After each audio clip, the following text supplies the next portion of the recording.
Hello, so this is a 2002 Subaru WRX in extra dirty silver, and I've been having a problem with multiple misfire check engine lights. It seems to happen on cylinder 2 first, and then after that I get 3 and 4 also will pop up maybe a week or two later. I've been replacing a whole bunch of stuff on the car, and it just hasn't solved the problem, so I ended up bringing it to Subaru and had them run a whole bunch of diagnostics. It cost me about 140 bucks, but they found the issue in about a day and a half after running a bunch of tests. They test fuel pressure before the pressure regulator to verify the pumps were fine, but after the regulator was actually much higher PSI than should be allowed, which means the pressure regulator is not actually regulating the PSI. So I think stock is supposed to be around 38 PSI, and it was somewhere around the 48 to 50 range.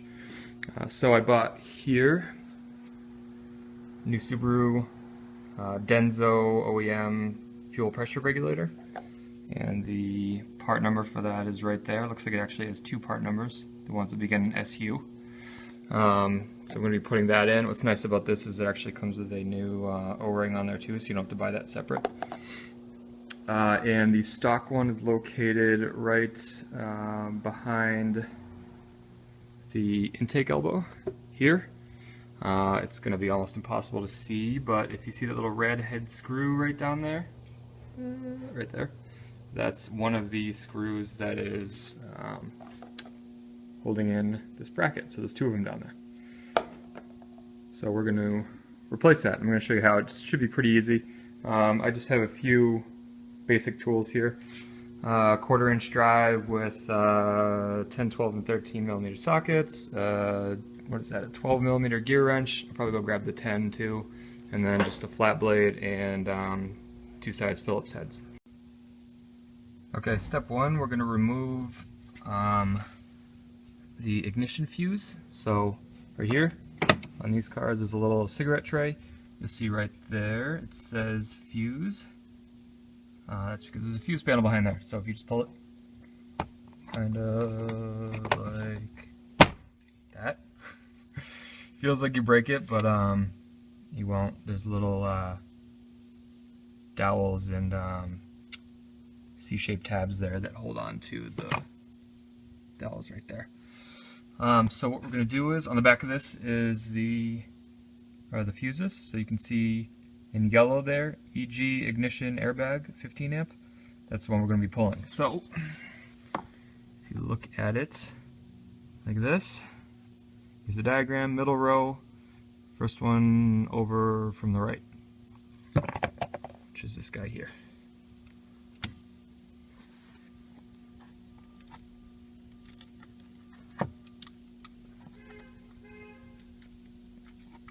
Alright, so we pull that. That prevents the car from starting. So pull that out, and then we're going to crank the engine a few times to decrease fuel pressure, so that there isn't pressure in the lines when we're removing them off the regulator. Crank.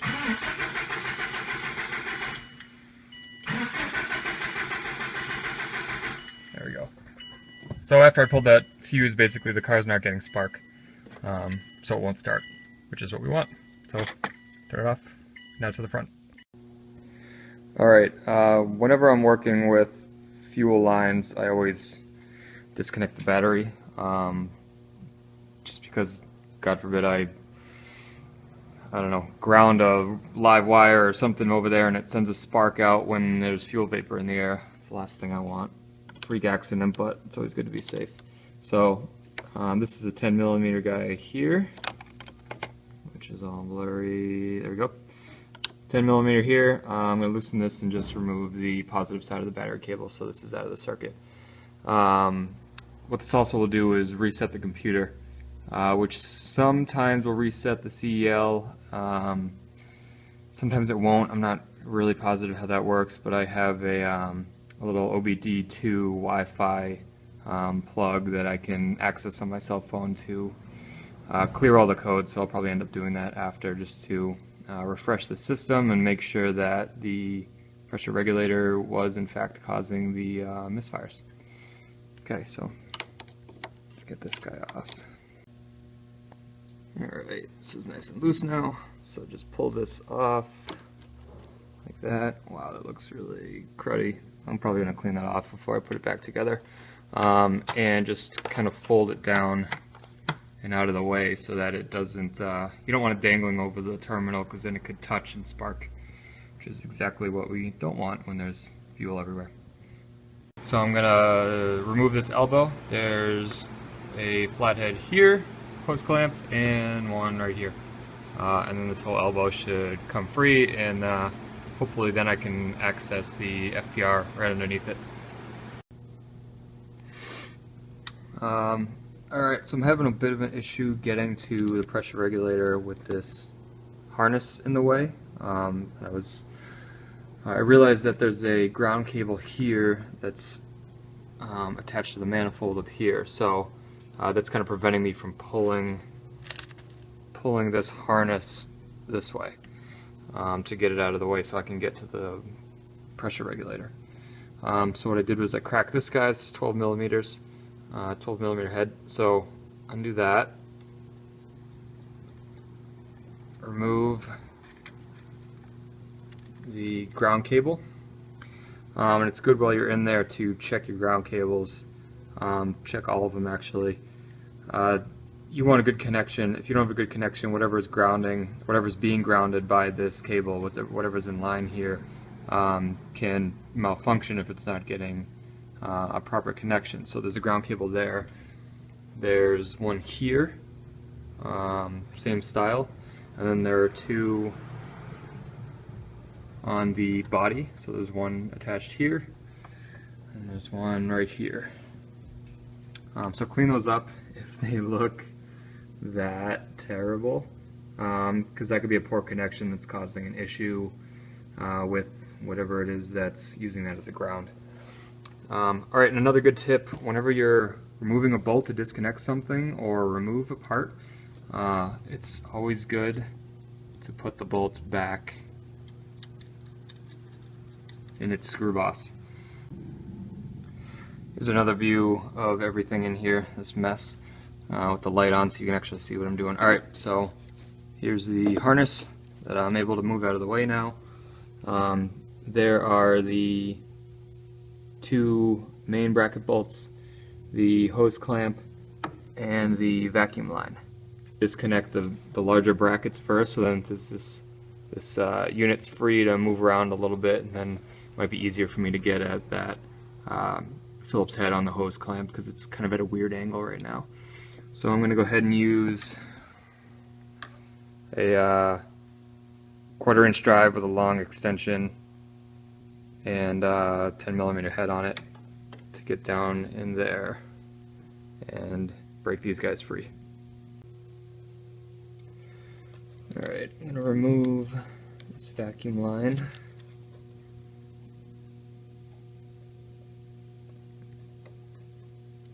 And just pull it off if I can. Yep, so I don't lose it. Alright, so that's off. I've still got both connections. Or sorry, I got the bolts off of the main connection, and then the only thing that's holding it in right now is the fuel line clamp here, and it's still pressed into the housing. So that's probably going to take 2 hands for me to get off, so I'll continue after. Alright, this thing's being a bitch. I couldn't get it off with my hands, but I did start to wiggle it enough to separate the two brackets from each other. And then this is it's actually a motorcycle tire spoon, but basically just a pry bar. So I separated them enough to get this pry bar in between the two, and now I'm kind of moving it back and forth. Sorry, this is difficult to film at the same time. And just kind of nudging it so that it's coming undone. And you can see that just broke the connection, or not broke, but you know what I mean, broke the seal on the connection. So there's a little bit of fuel coming out. It's bubbling a bit, so looks like there was still some pressure in the system. I'm going to let it bubble for a bit to just release the pressure before I really pop this thing off.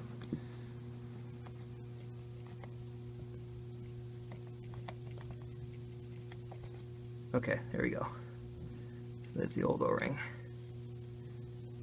And it's leaking a little bit, but it's not too much. Actually, it's pretty nice. Just a few drips of fuel out. Okay, so now that it's free, I can kind of get my hands on the top of it, and you can see here, rotate it towards the front of the car. Kind of exposes that Phillips head a little bit easier, and then basically go in at it like this with the Phillips head screwdriver. Well, that was kind of a bitch to get off. Make sure you loosen the hose clamp almost all the way. You don't want it coming off, because then it'll be a pain in the ass to put back together. But loosen it a lot to make sure that it's loose enough to make it over this little ridge here on the elbow. Once you do that, I was using a combination of just twisting this unit back and forth while putting pressure on the hose with this guy. So just putting pressure on the end of the hose and pushing it off of the fitting while you're twisting kind of helps to work its way off. It took me, I don't know, 2 or 3 minutes just to get that thing off. It was kind of a pain. But yeah, that's the old guy. Alright, I'm going to try to extract that little piece of crap. These are amazing. They're actually surgical tools, I think, but you can get them from like science surplus stores for a couple bucks. Alright.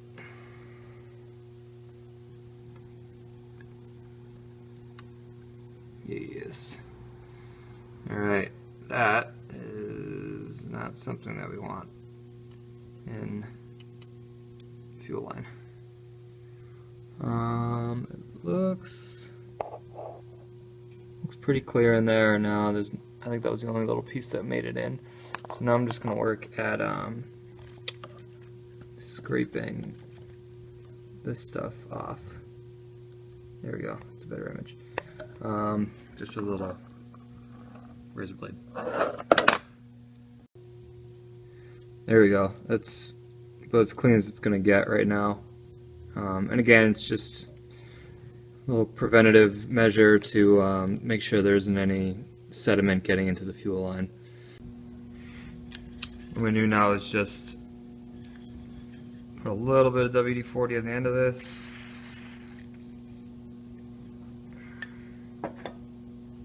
And hopefully also make it a little bit easier to get into the hose. It's going to be two-handed operation, but yeah, put a little bit of WD-40 on it. It'll lubricate it nicely so you can get the old hose on, and once that's on, you're almost home free. Oh, that hose went on like butter with the WD-40. I thought that was going to be much more difficult. Okay, so that's on now. I'm going to tighten the clamp up. Again, make sure the clamp is past the ridge in the elbow. You definitely don't want to be tightening this onto the ridge. You can see I pretty much put the hose like all the way on that elbow until it hit the bend. So I knew I was all the way on. Tighten this guy down.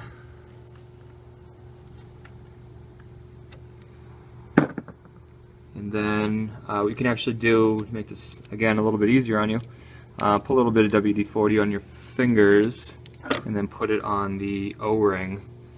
That's on the other side of that right there. And that will hopefully help you get into the fitting a little bit easier. So I've got that on there now. That little bit of WD-40 definitely helped out. I just basically got it into place and then pushed down on top of it until I can feel it kind of pop in. Even if you can't get it to pop in, as long as you're aligned with these large screw holes on the side, when you tighten down these bolts, they'll bring it in anyways. So you don't want to over tighten these because you can end up warping it, but I don't know, I'm guessing probably around maybe 7 to 10 foot-pounds if you have a torque wrench would do the trick just fine. So I'm going to put those in, And then next thing I'm going to do is attach my new vacuum line to that line nipple there sticking off of the manifold. What's nice about these is they're 10mm hex heads and Phillips, so it's easier to screw these into place with the Phillips first.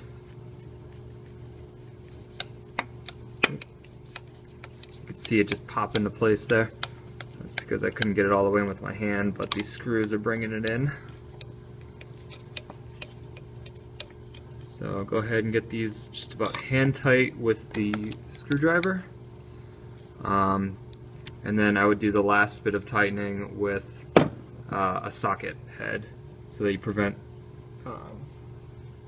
yourself from stripping it.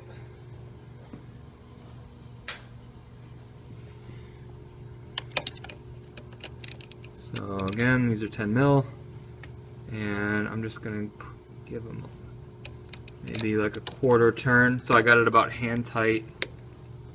Come on.